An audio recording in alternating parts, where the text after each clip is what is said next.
We are here at Photokina 2012 at the Leica booth talking to Stephan Schulz. Hello. Hello. And nice to meet you. he is the head of professional imaging for Leica, and he's going to explain to us a bit about the new S camera, which Leica introduced here a few days ago. So Stephan, can you please tell us a bit about the new S? Yes, the new S is a further development of the S2. So we started the S2 roughly 2.5 years in the market, and in the meantime we got a lot of feedback from photographers from their daily work, where we thought, okay, here and there we could make it even better, so that it's more convenient for them, so that it has even better results in daily practical work. So the main thing we did is to double the internal memory. It's now 2 GB, it's right? Now 2 GB, and this will be able to have 32 images in a row without stopping, now in RAW mode. And this is for a medium format camera absolutely a world record. And we are pretty sure people will appreciate that. What else is new in the new S? So we have now built-in GPS. First DSLR in the world, not only in medium format, was built-in GPS in order for archiving and for setting the internal clock. If you travel, everything done is now automatically.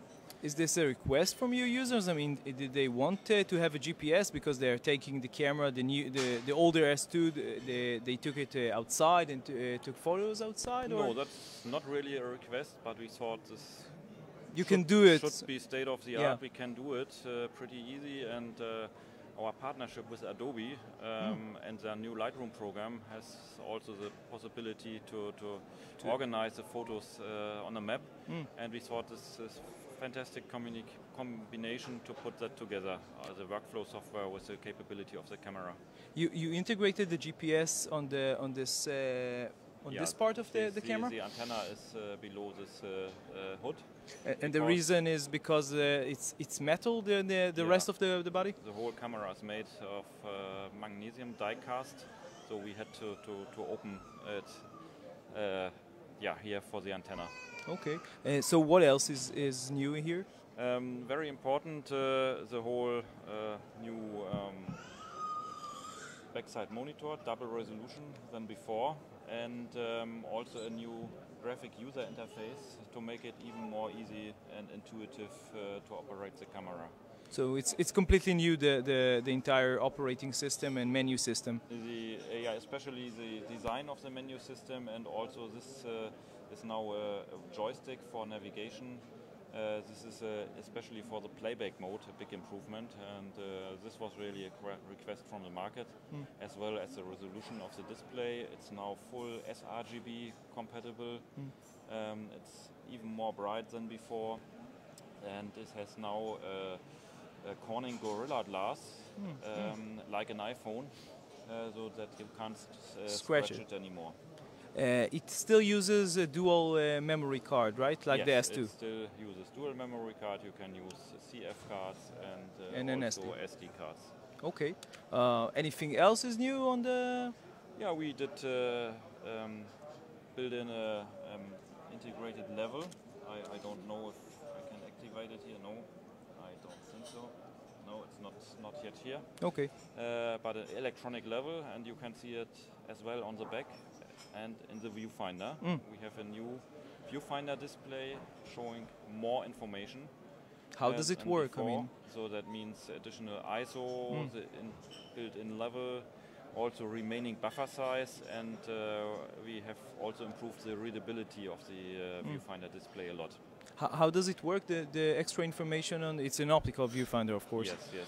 So how does it work? How do you add the extra information? So we have below the viewfinder image a display, and we have improved this display by adding more elements that it can show. Okay. Yeah. So basically that's it, or is there is anything else? There's in total more than 80 improvements in the camera versus the S2. So we did really a very, very thorough analysis what we could make better.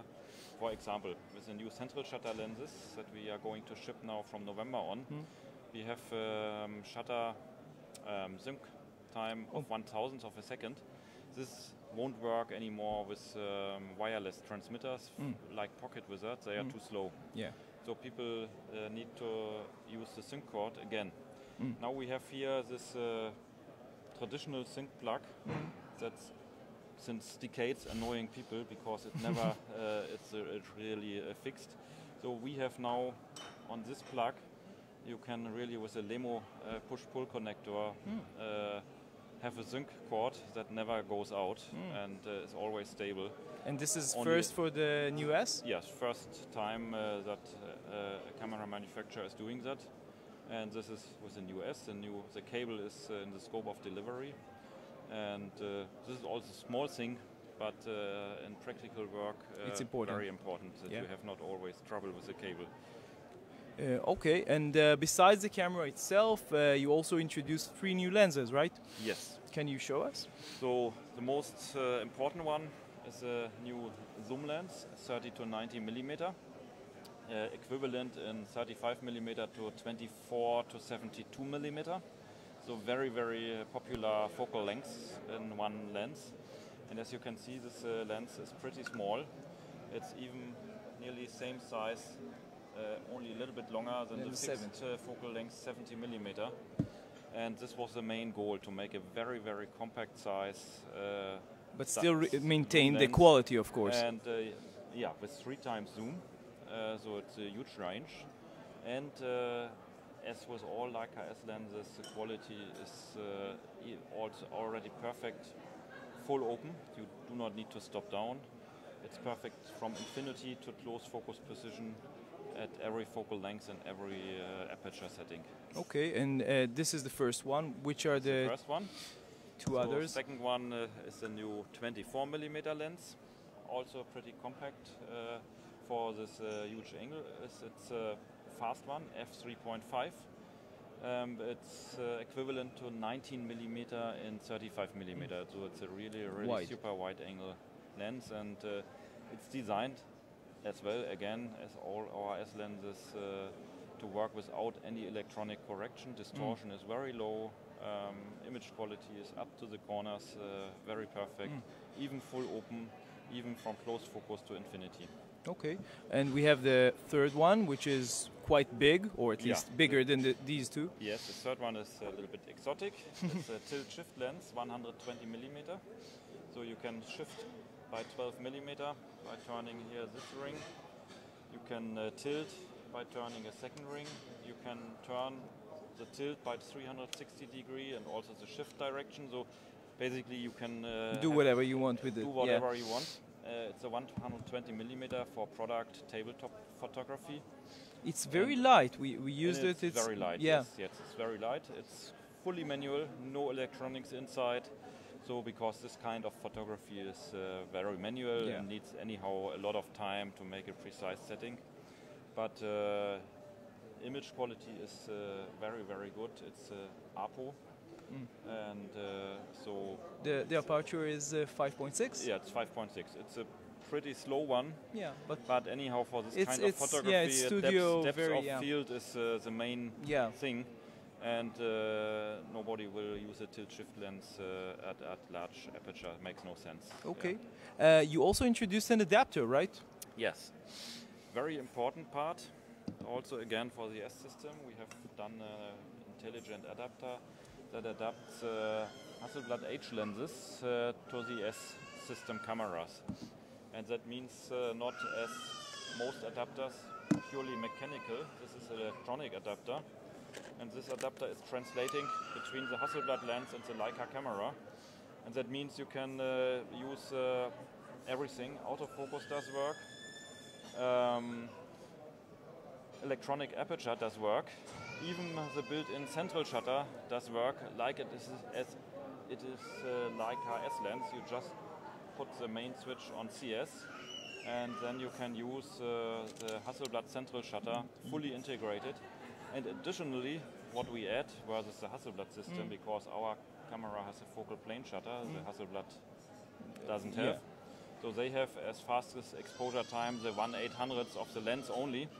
now you can go up with these lenses up to 1/4000th of a second. So we add some features that they didn't have before. Features that are not available in the original system, and we think this is a very, very nice offer to photographers who have these lenses.